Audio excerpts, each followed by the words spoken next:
Come in, Arlene. All right, Nehemiah chapter 4. In Nehemiah chapter 3, if you remember, Nehemiah approached the leaders of Jerusalem and Judah and told them about the situation with the walls.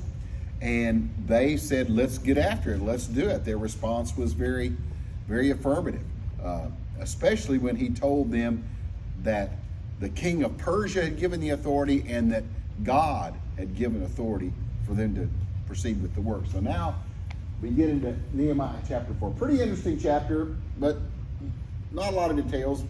I'm not going to keep you here very long today. Of course, I make that promise and break it all the time. But here's what the first 3 verses say. Now, it came about when Sanballat, and I really like it when I say Sanballat if y'all will hiss, because Sanballat and his buddy Tobiah, you know, they're just troublemakers, you know, that's all they are. They're bullies and they're troublemakers. And we're going to find out what. I don't want to interrupt you, but I don't know if you're making reference to that. You know, in the Jewish culture, when they read the story of Esther, sorry, yeah. when Haman is mentioned, yeah. they boo and well, if Haman deserves hissing, I think Sanballat deserves hissing about as bad. So Sanballat said, now it came about that when Sanballat heard that we were rebuilding the wall, he became furious and very angry and mocked the Jews. Okay. What is the difference in Nothing. That's what I think. I think it's just a way of, oftentimes, especially in Jewish writing, it's a rather poetic form to repeat something using a different word. So yeah, there's no difference between being furious and very angry. He's just emphasizing it. He's letting you know he's really ticked off. You know. And sometimes they'll even in Hebrew it'll use the exact same words and repeat it. Yeah, and it's that yeah. same idea. Right. It means I was emphasizing twice as mad yeah. or something, yeah. you know, whatever. Yeah. So I think that we in our written language in English don't really do that very much, but it was a pretty common practice among the Hebrews. Okay. And mocked the Jews. If you mock someone, what does that word mean to you? I'll just put it this way. Make fun. Make fun, yeah. I think making fun is a very good thing. You're taunting them. If you mock someone, you are falsely accusing them of things, perhaps. Ridiculing. There are lots of different words you can use for it. Mocking is a good word to encompass all those things. Okay, so that's what he was doing. All right. He spoke in the presence of his brothers and the wealthy men of Samaria. Okay, remember we talked about that in the 70 years that the people of Judah were in captivity in Babylon and later Persia, I think the Samaritans really prospered in that area. By prosper, I mean they grew in number, and obviously they attained some wealth because there were some wealthy men of Samaria. Okay, and so and it's very likely that Sanballat had a little Jewish blood in him because many of the Samaritans did. And they were really, because of the attitude of a lot of the Jews, the Samaritans felt like they were second-class citizens to the Jews. The Jews had a pretty haughty opinion of themselves. And you know what? Jews still have a pretty haughty opinion of themselves. Okay. But anyway, it says that Sanballat talked to his brothers and the wealthy men of Samaria and said, "What are these feeble Jews doing?" There's mocking right there, isn't it? What are these losers doing, basically? You know, are they going to restore it for themselves? Can they offer sacrifices? Can they finish in a day? Can they revive the stones from the dusty rubble, even the burned ones? And listen to what Tobiah says. And you know, the way I picture Tobiah is, have you ever seen the movie The Great Race? You ever seen that movie? Okay. Jack Lemmon plays the part of the villain in that. And his sidekick is Peter Falk. And Peter Falk is just, yeah, boss, all the time. And that's the way I picture Tobiah. He's just, yeah, you're right, boss. Because he says the stupidest thing. Look at what he says. He says, now, he doesn't know anything about it. He hasn't inspected the walls. But look at what except for from a distance, But this is what he says. Now Tobiah the Ammonite was near him and said, even what they are building, if a fox should jump on it, he would break their stone wall down. That's mocking too, isn't it? That's a pretty weak wall. Well, that's the impression he's trying. They don't know what they're doing. They're inept. If a fox jumped on that wall would fall down. Now, based on what we read in the last chapter, was that true? No, because we read about how each segment of that wall was put together, and it talked about bolts, and it talked about bars and things of that nature. They were doing a good job. In fact, remember I said that the Greek word for rebuild was really to strengthen. So they were making a wall that was stronger than what was there originally. So that was just really an ugly thing to say, All right, let's look at these verses. When we're first introduced to Sanballat and Tobiah back in chapter 2 and verse 10, it says when they saw what was going on when Nehemiah had arrived, they were displeased, but now they're furious and angry. So their displeasure has been replaced with anger and fury because they thought it would all just go away. But instead, things are progressing, and that's just making them madder and madder, okay? And as we talked about, mocking is to treat with ridicule, contempt, or derision. And when they kept saying, can they, you remember those verses where it says, can they offer sacrifices? Can they finish in a day? Can they revive the stones? Well, what they're really saying is, do they really think they can? Do they really think they can do that in one day? Do they really think that they can offer sacrifices to God and that wall is just going to appear? Is that what they think? Again, just a form of ridiculing. And the funny thing is that there is some truth to their ridiculing, and that's usually the way it is. There's definitely some truth to what they were saying. In other words, the Jews were feeble. They weren't a powerful nation. They weren't great in number.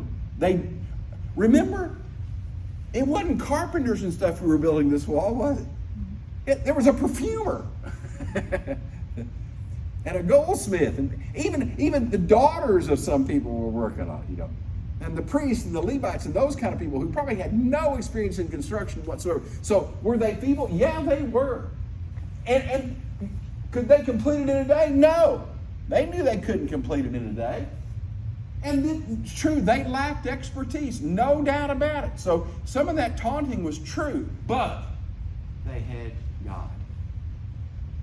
And we're going to see how Nehemiah reminds them of that again and again in this little chapter. They have God, okay? Discouragement is a powerful weapon. And really what discouragement is, it's the opposite of faith. Because it looks for and believes the worst, okay? It believes and expects the worst. Faith expects the best. Faith gives us hope, not discouragement, okay? So, but discouragement is a powerful weapon. And what I think is funny is Sanballat and Tobiah, they didn't have any authority to stop the work of rebuilding the walls. They had no authority at all. They thought of themselves, I think, pretty highly, but they did not have any kind of authority given to them by the king of Persia or even the governors in that area to go and say, you must stop this right now. They could. So what did they do? Well, they resorted to discouragement. And there's no question that attitude influences how hard we work and how hard we try. You've heard it said, attitude determines altitude. How far you go is sometimes determined by what your attitude is about. If your attitude is not positive, and if somebody's always telling you, you're not going to succeed at that, And hey, raise your hand if you know somebody like that.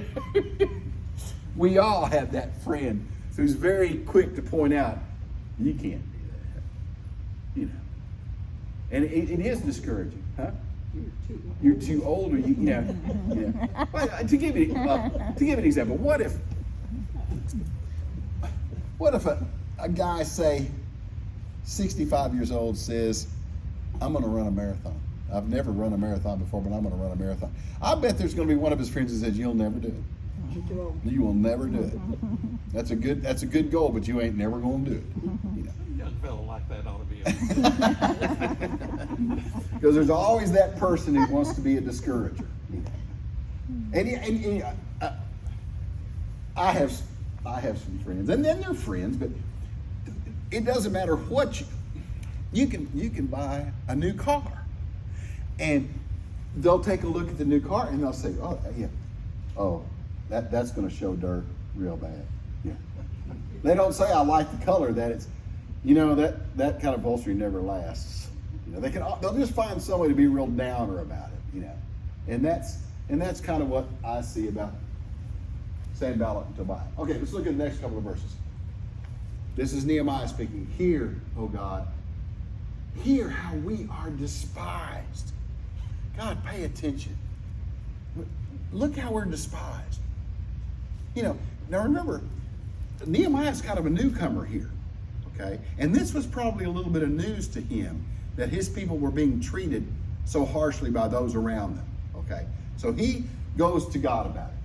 And listen to this prayer. It's kind of funny. He says, return their reproach on their own heads, and give them up for plunder in a land of captivity. To me, that's kind of interesting. He says, the reproach they're giving us, and that's just, you know, derision and just all that kind of mockery there. Let it come back on their own head. And you know what you did to us by sending us away into captivity for 70 years? How about sending them into captivity? That's his prayer to God. Okay?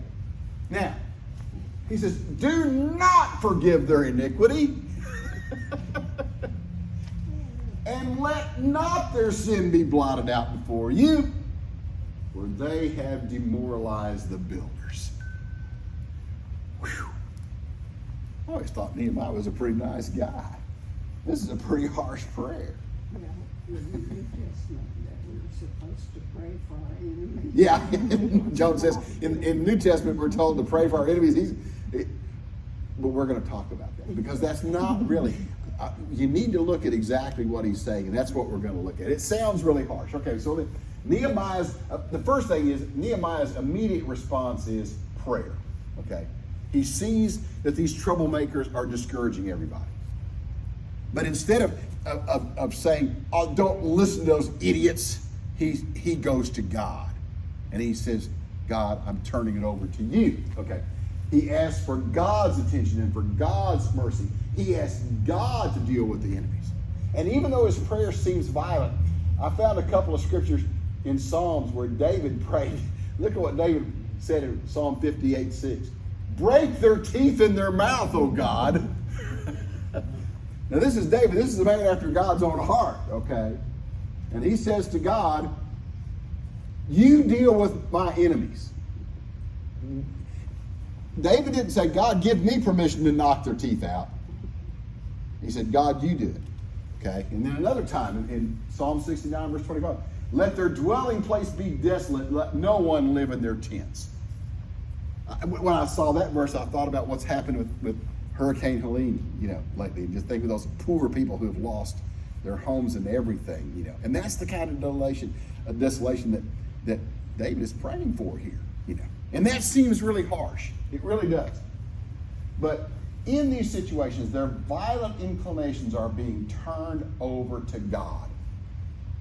It's not God, sick us on them. It's God, you take care of them. That's what he's saying. God is being asked to deal with them. And I think that Nehemiah knows that God knows what to do with our enemies. And we approach him to deal with our enemies because we know he is good and we know he is just. And God will not let evil prevail.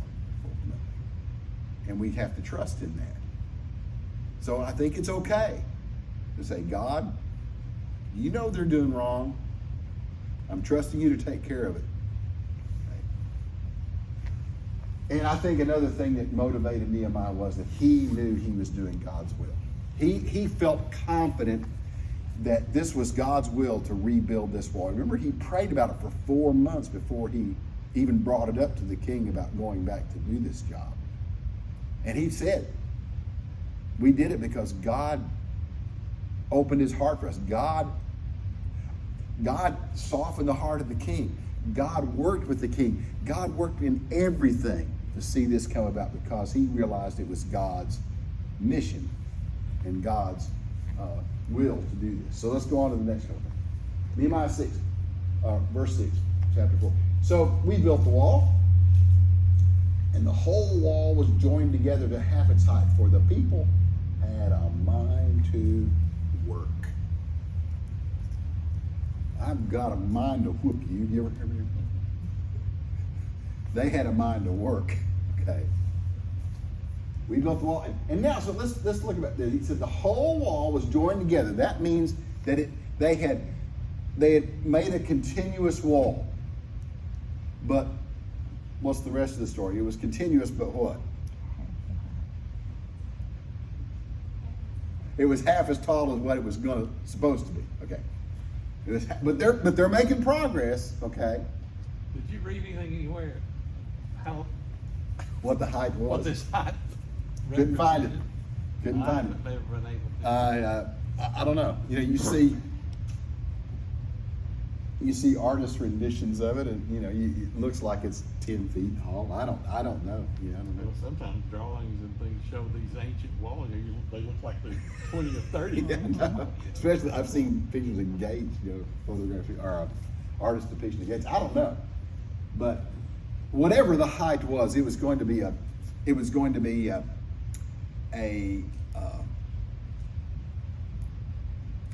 useful height, and the height that would give them the kind of protection that they needed. And you know, you think about the walls of Jericho, which was many years before this.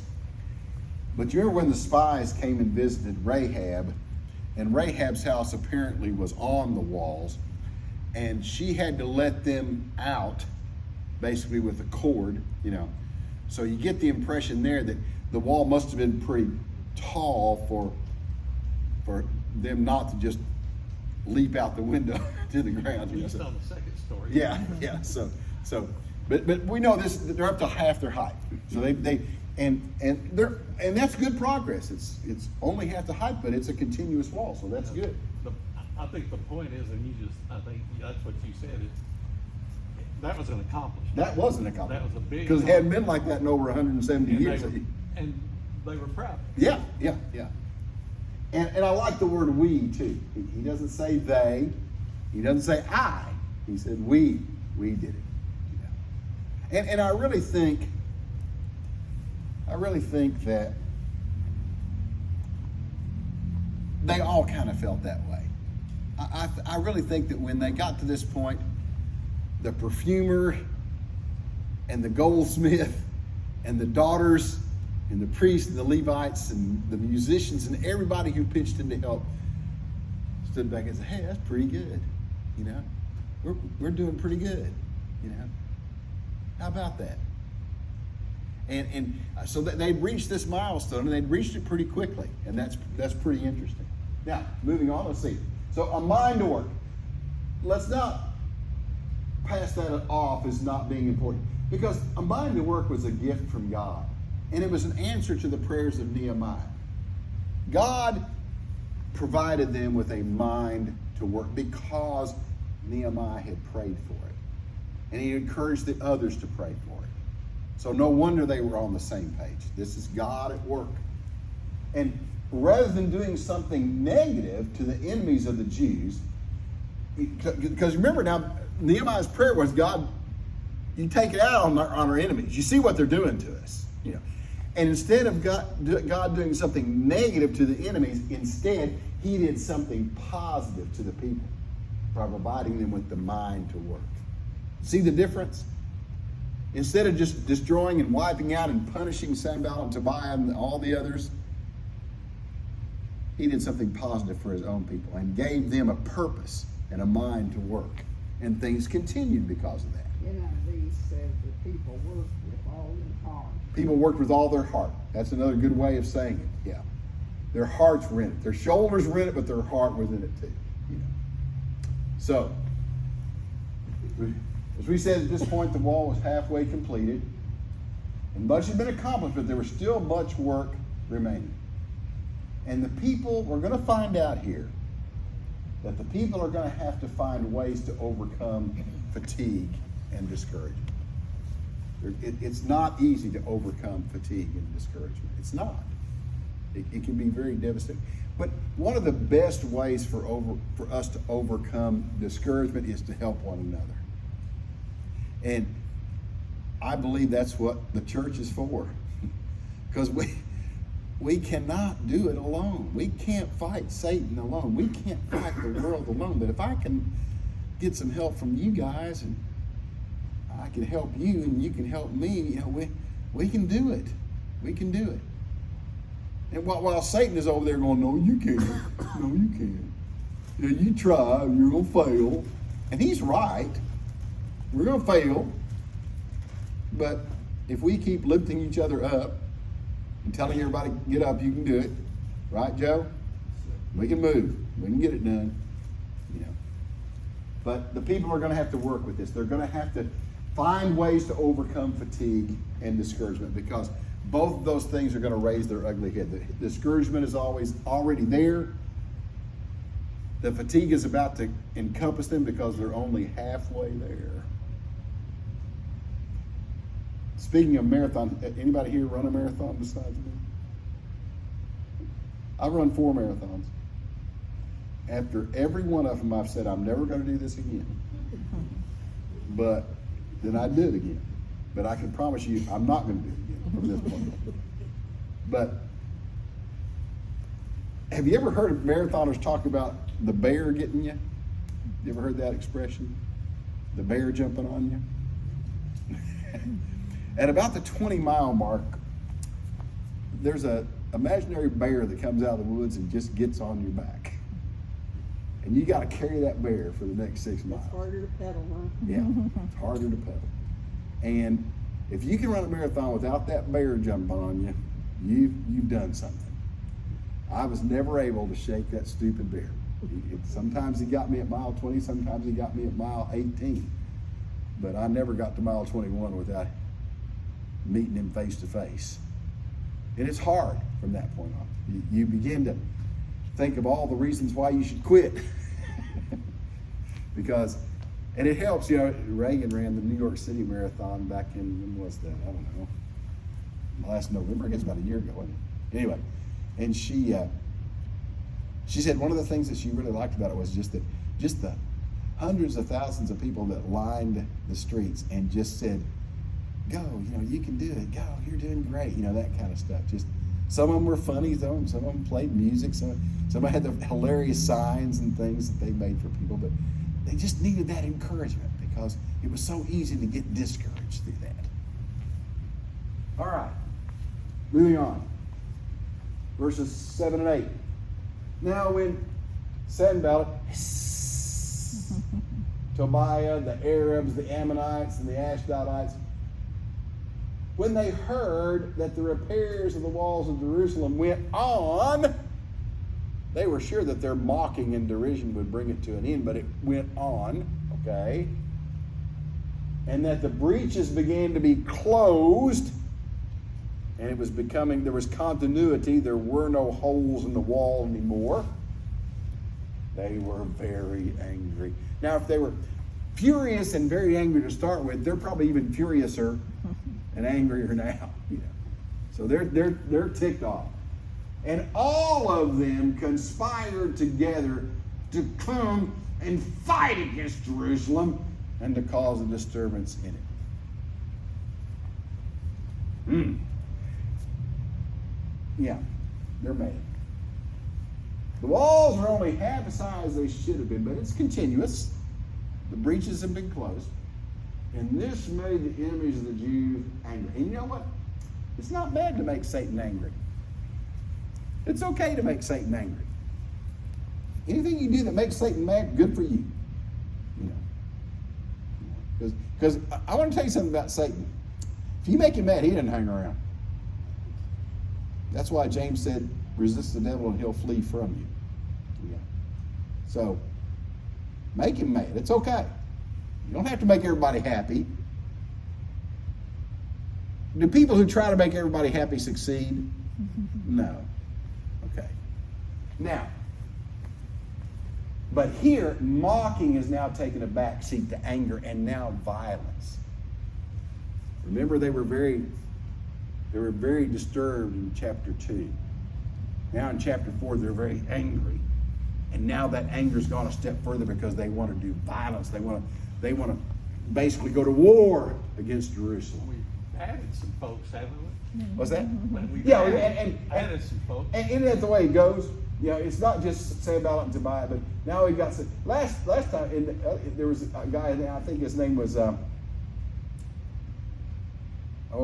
Garish the Arab.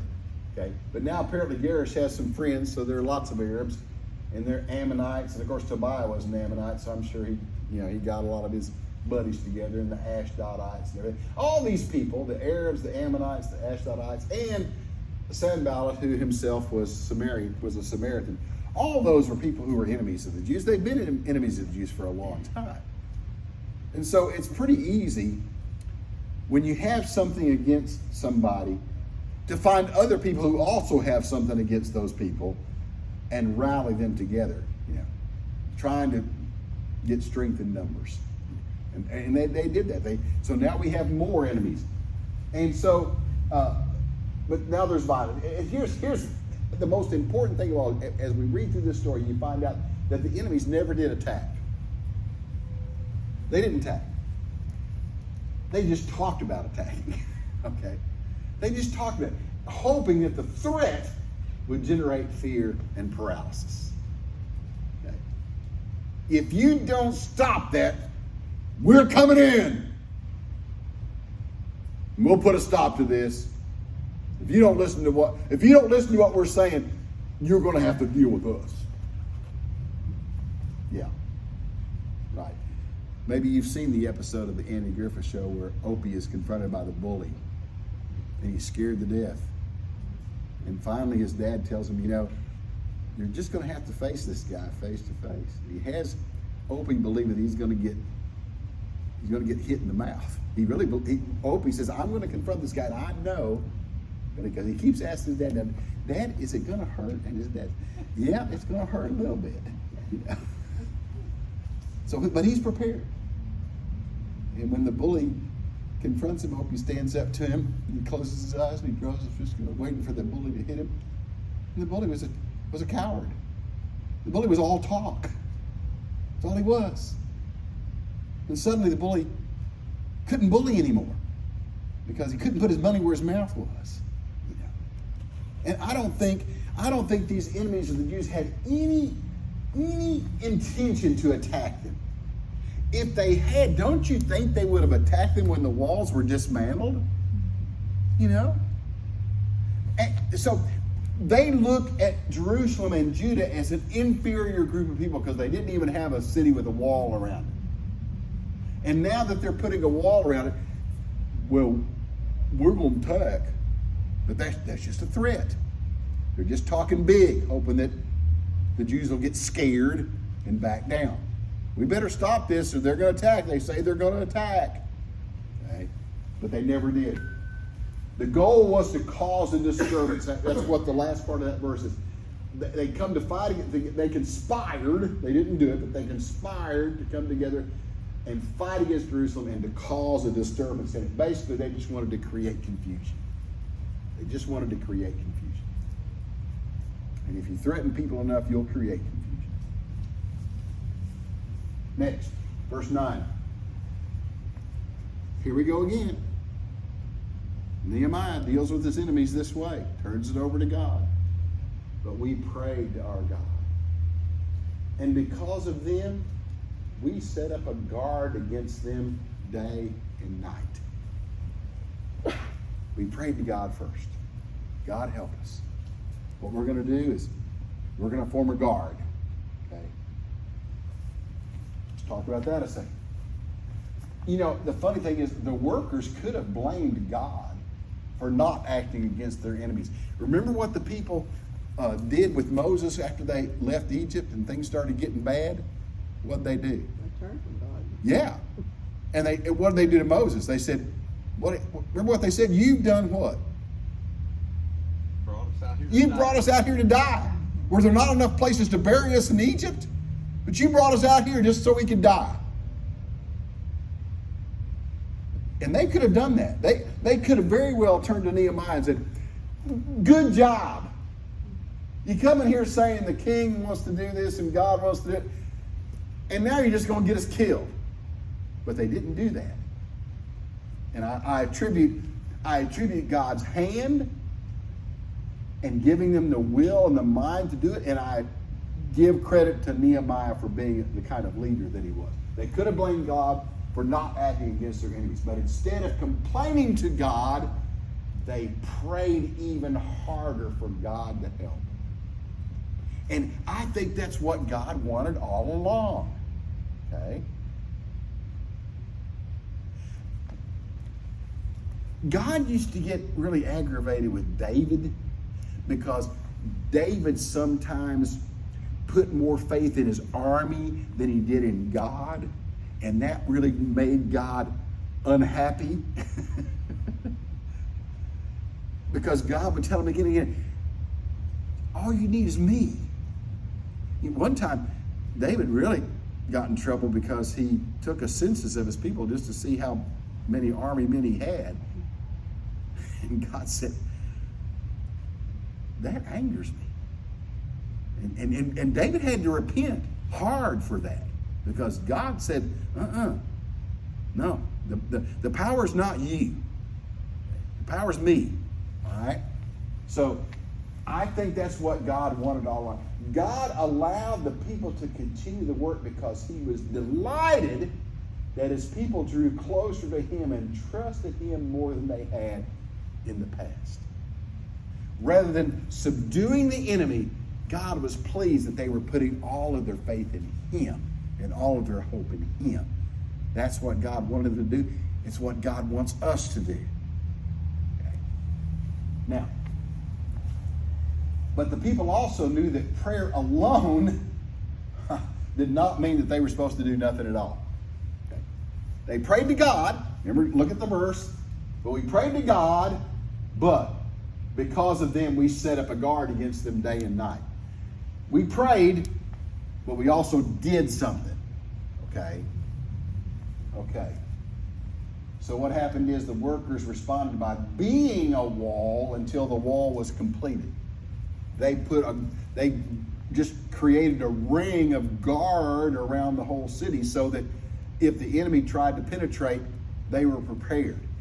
So they became a figurative wall to protect the wall they were trying to complete. And our prayers today have to be accompanied by effort. God help me, but God, don't do it for me. Just help me do it. You know what I mean? There's a big difference between those two things. We can point the finger at God all the time. Hey, I thought you were going to see to it. You know what I mean? We've got to roll up our sleeves and do something. I've mentioned this 2 or 3 times in the last months or years, whatever. But I read it and I just thought it was so good. And it was said if you pray to God to help you move a mountain, don't be surprised if he gives you a shovel. If you pray to God to move a mountain, don't be surprised if he provides you with a shovel. Whew, that's a hard lesson to learn, but it's true. Okay. So the workers, I think, sent a message to God and to their enemies that they were willing to do anything at any time to accomplish his work, including making sacrifices to see it done. That meant spending weary days and sleepless nights, because that's what it said. Set up a guard against them day and night.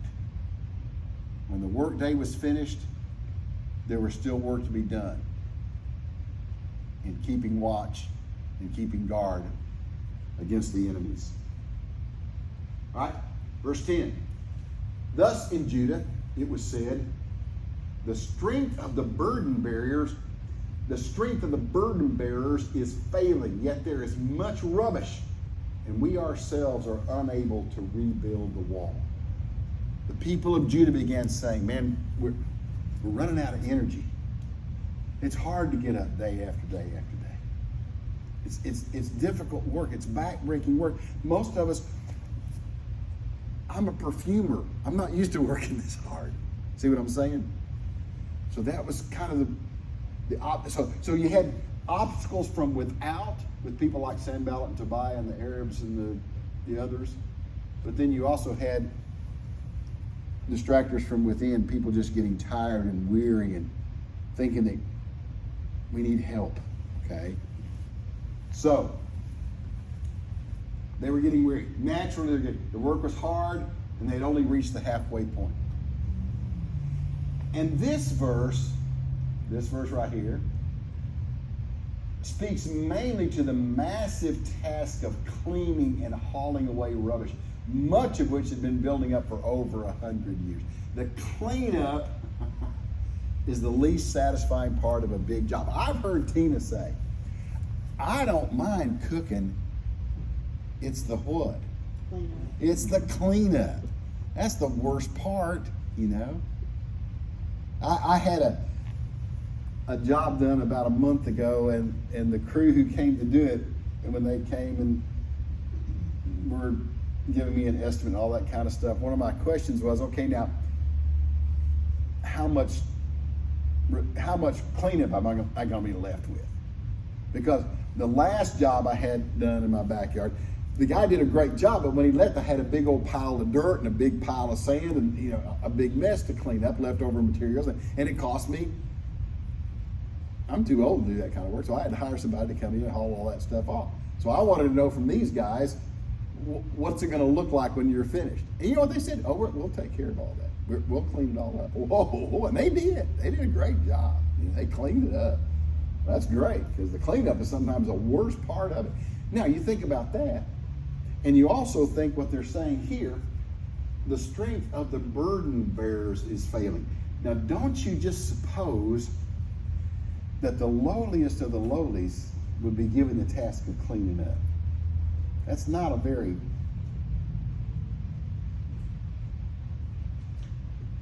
sophisticated task to have to clean up. And I also thought about this because if they're trying to haul away all this rubbish that had piled up for some 100 years, and you want to get that done, then you're also probably going to be working a little bit outside of the walls, right? And that's an especially vulnerable place to be, with enemies threatening to attack and things of that nature. So there was probably that element involved with it too. But the cleanup was a part of the job. And they wanted it to be, obviously they wanted it to be nice. For the glory of God, for the glory of Persia, for the glory of Judah, they wanted it to be nice. But everybody had to pitch in, from the lowliest to the greatest of workers.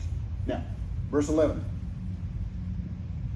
Our enemy said, they will not know or see until we come among them, kill them, and put a stop to the work. In other words, we're gonna do a surprise attack. We're gonna surprise them. They're not gonna know. They're not gonna see us coming, and then we're gonna kill them and put a stop to the work. Now they're really good. As I said before, they've gone from discouragement to anger to fury to more anger to violence, now to the point of killing them. Okay. To me, it makes me think that the enemy sensed that the workers were getting weary and a little bit discouraged. They saw them as kind of vulnerable. But when you think about it, it's actually a compliment to the wall builders that the enemies concluded that only killing them would stop them. If you think about that. They've tried every other method, guess what? They're out of ideas. Now they're going to have to resort to killing them. And how many times have we seen that in the Bible? How many times have we seen that? Anytime somebody starts doing God's will, what's the response? Well, we've got to kill him. We can't get him to stop. They did it with Jesus. They tried to do it with Paul. They did it with Stephen. You know, let's just kill him. They'll take care of it. You know, terrible thing. But yet I think it speaks to the faith of the people that the enemies decided that only killing them was the response that they were going to have to make. All right, verse 12. When the Jews who lived near them came and told us 10 times, they will come up against us from every place where you may turn. There's more to follow, but let's just look at what it tells us here. The Jews who lived near them is Sanballat, Tobiah, the Arabs, the other nationalities of people, okay, who lived near them.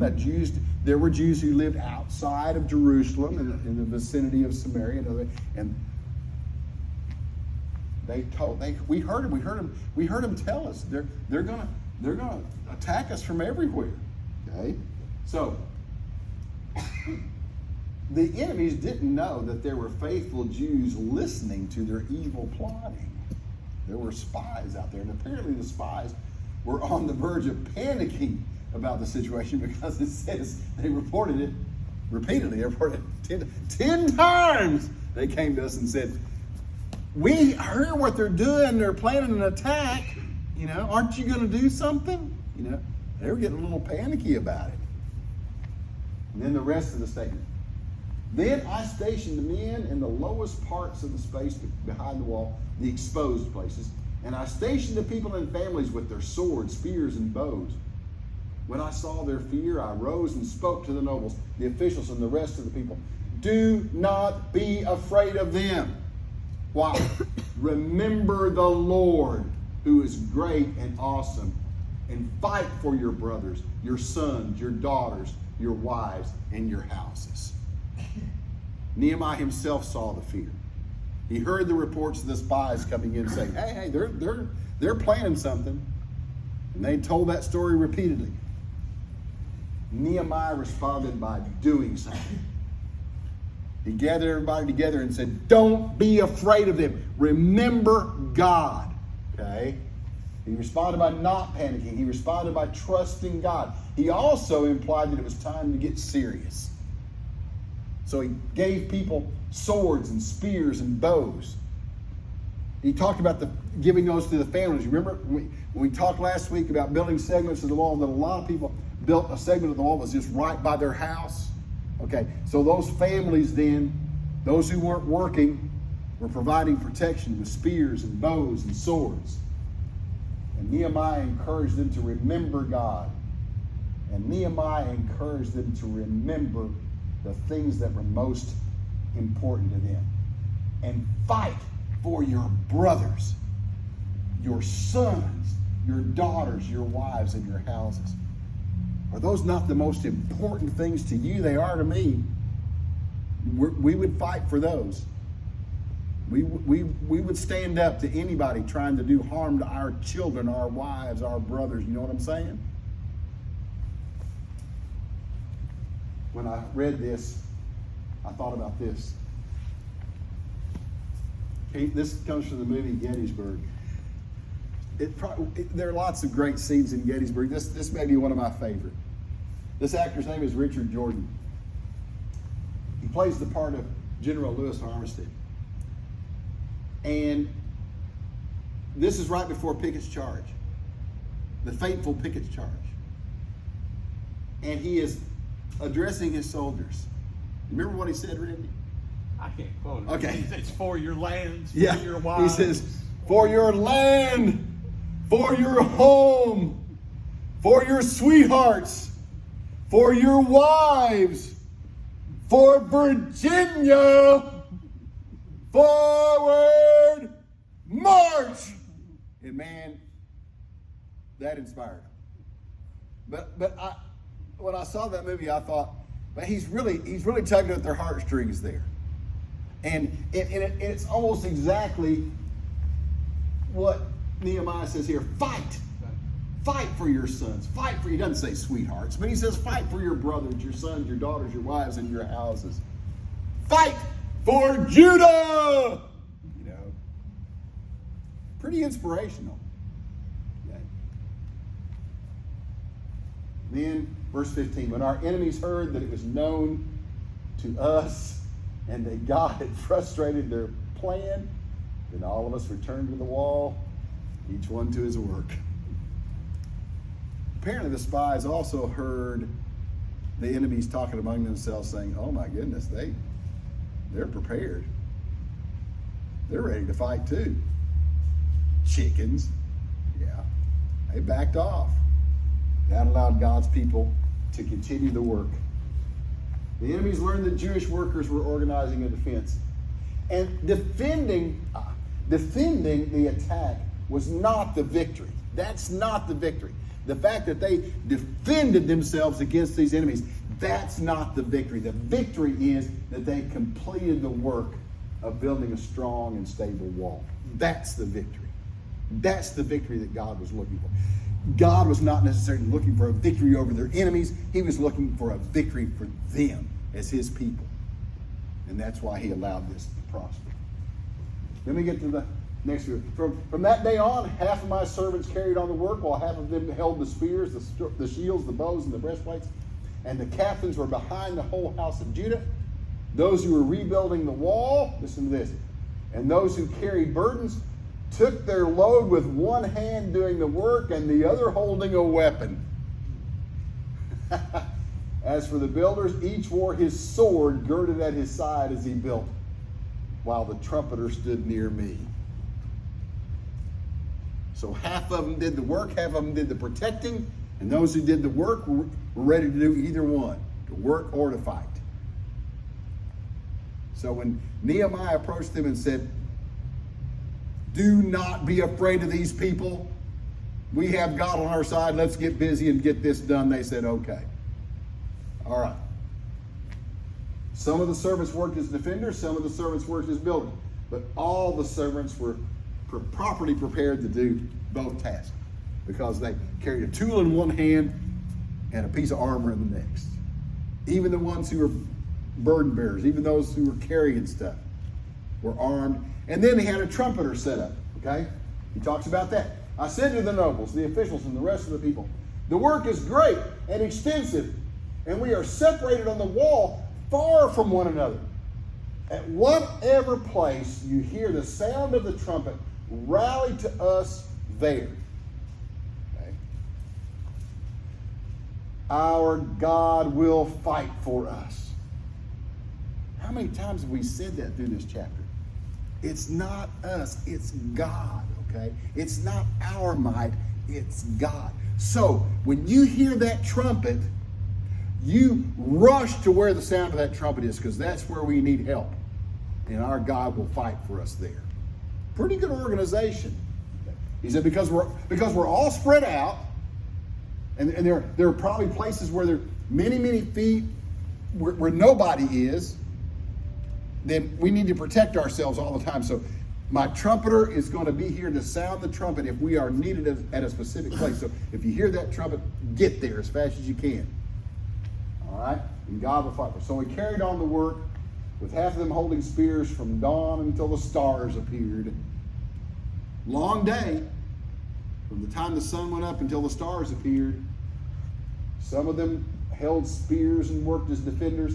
At that time I also said to the people, let each man with his servant spend the night within Jerusalem, so that they may be a guard for us by night and a laborer by day, working 24/7.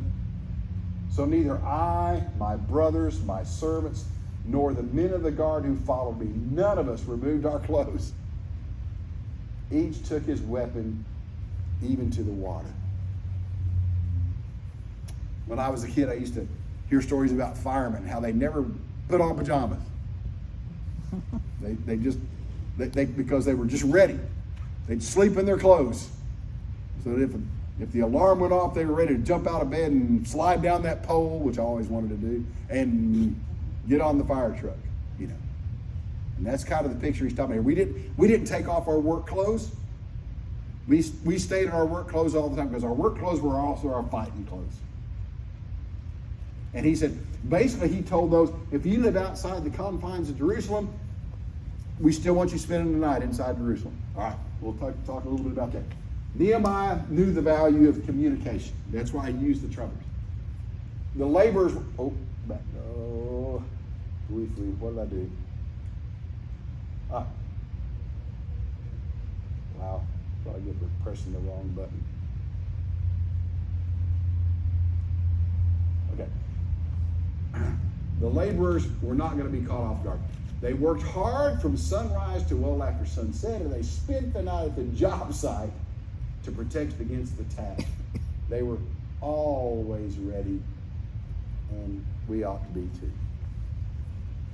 And you're dismissed. Anybody have any